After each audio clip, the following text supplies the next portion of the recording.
நீங்க ஃபர்ஸ்ட் ஒரு half an hour 40 minutes வரைக்கும் நீங்க வெளில போயிட்டு அதுக்கப்புறம் அப்படியே ஒரு கிராஜுவலா கதைக்குள்ள வந்திருந்தாங்கன்னா ஒரு கரெக்டான ஃப்ளோ இருக்கும். இங்க அந்த ஃப்ளோ வந்து மிஸ் ஆயிடுச்சு.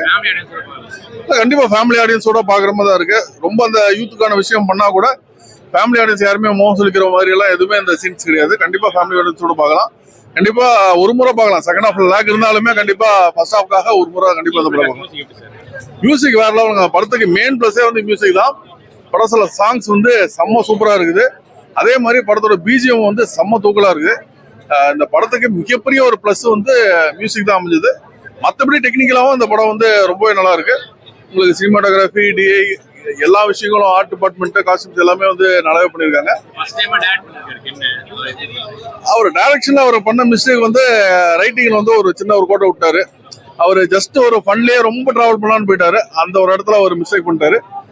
பட் ஆக்டிங் வைஸ் பாத்தீங்கன்னு வச்சுங்களேன், நிறைய மெனக்கட்டு இருக்காரு, நிறைய விஷயம் நல்லா பண்றாரு.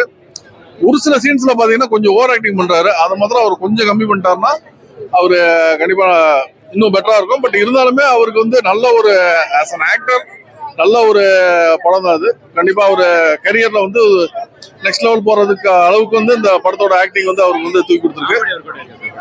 காமெடி எனக்கு ரொம்ப பெருசா ஒர்க் அவுட் ஆகல. ஒரு சில காமெடிஸ் கொஞ்சம் ஒர்க் அவுட் ஆயிருக்கு. ஒரு குண்டா ஒரு பையனை வச்சு கொஞ்சம் நிறைய காமெடி ட்ரை பண்ணியிருப்பாங்க. ஒரு சில டைம்ல வந்து இரிட்டேட் பண்ற மாதிரி இருக்கு. அவன் அழுகிற மாதிரி வந்து ரொம்ப ஓவர் ரிப்பீட் பண்ணும்போது கொஞ்சம் நம்மளுக்கு கொஞ்சம் ஒரு இரிட்டேஷன் மாதிரி வந்துருச்சு. ஸோ அந்த காமெடி வந்து இன்னும் கொஞ்சம் பெட்டரா பிளான் பண்ணிருக்கலாம். அது கொஞ்சம்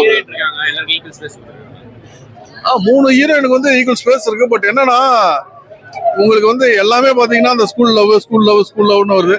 ஸோ உங்களுக்கு ஒவ்வொரு லவ்வும் பார்க்கும்போது பாத்தீங்கன்னா ரொம்ப ஒரு சிமிலரான ஒரு விஷயத்த திரும்ப திரும்ப பாக்குற மாதிரி இருக்கு. ஸோ ஃபர்ஸ்ட் 2 லவ் பாக்குற வரைக்கும் வந்து நம்மளுக்கு பெருசா ஓகே அப்படின்னு நம்ம டிராவல் பண்ண முடியுது ஆடியன்ஸா.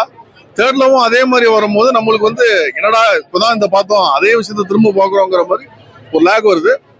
ஆனா கண்டிப்பா வந்து அதுக்கு இந்த லவ் வந்து சரியா எடுக்கலன்னு சொல்ல வரல. பட் அந்த லவ் பார்த்துட்டு இந்த லவ் பார்க்கும்போது நம்மளுக்கு ஒரு லேக் தெரியுது.